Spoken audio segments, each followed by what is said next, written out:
ప్రకాశం barrage దగ్గర బోట్ల తొలగింపు ప్రక్రియ కొనసాగుతోంది. 2 భారీ క్రేన్లతో బోట్లను తొలగించేందుకు ఇంజనీర్లు యత్నించారు. కానీ బోట్లు ఇసుకతో బురదలో చిక్కుకుని ఉండడంతో తొలగింపు సాధ్యం కాలేదు. ఇవాళ అండర్ వాటర్ కటింగ్ విధానం ద్వారా బోట్లను ముక్కలు చేసి తొలగించనుంది డైవింగ్ టీం.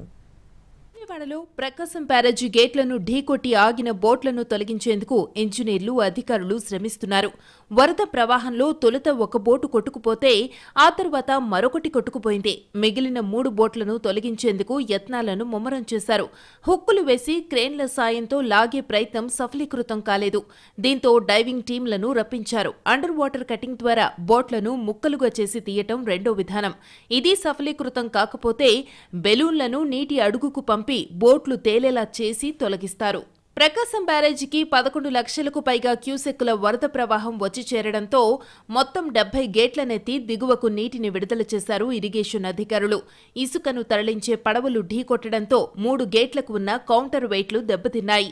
బ్యారేజీ గేట్ల ఆపరేషన్కు వినియోగించే కౌంటర్ వెయిట్ 17 టన్నుల బరువుంటుంది. ఇంతటి బరువైన కౌంటర్ వెయిట్ ఒకటి 3 ముక్కలైంది, మరొకటి 2 ముక్కలైంది. మూడో కౌంటర్ వెయిట్ డ్యామేజ్ ఎక్కువగా జరిగింది. సీనియర్ ఇంజనీర్ కన్నయ్య నాయుడు సలహా మేరకు బెకం కంపెనీ నుంచి కౌంటర్ వెయిట్లు తెప్పించి బ్యారేజీకి అమర్చారు.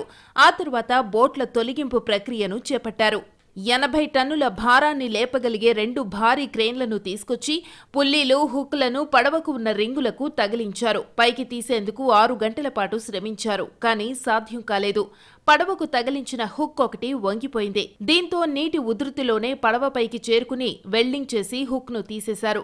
పడవకే ఒక పెద్ద బెజ్జం వేసి లాగే ప్రయత్నం చేశారు. అయినా బోటు ఒక్క అంగుళం కూడా కదల్లేదు. దీంతో తొలగింపు ప్రక్రియ ఇవాళ్టికి వాయిదా పడింది. ఇసుకలో బోట్లు కూరుకుపోవడంతో తొలగింపు ప్రక్రియకు ఆటంకం ఏర్పడుతోంది. ఒక్కో బోటు బరువు 30 టన్నులుంటే ఇసుకతో నిండిపోవడంతో 40 టన్నులకు చేరింది. బోట్లు ఒకదానిపై ఒకటి ఉండడంతో తొలగించడంలో ఇబ్బందులు ఎదురవుతున్నాయి. అయినా బోట్లను కాస్త కదల్చగలిగితే వాటిని తొలగించేందుకు అవకాశం ఉంటుందని నిపుణులు అంచనా వేస్తున్నారు.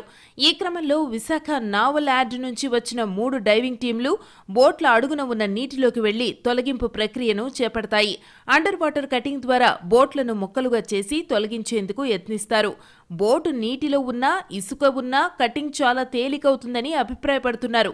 ఈ విధానంలోనూ బోట్ల తొలగింపు సాధ్యం కాకపోతే ఒక్కొక్క బోటు అడుగు భాగంలో 12 బెలూన్లను కట్టి వాటిని గాలిలో ఎగిరేలా చేసి కదల్చడం ద్వారా తొలగించాలని భావిస్తున్నారు ఇంజనీరింగ్ నిపుణులు.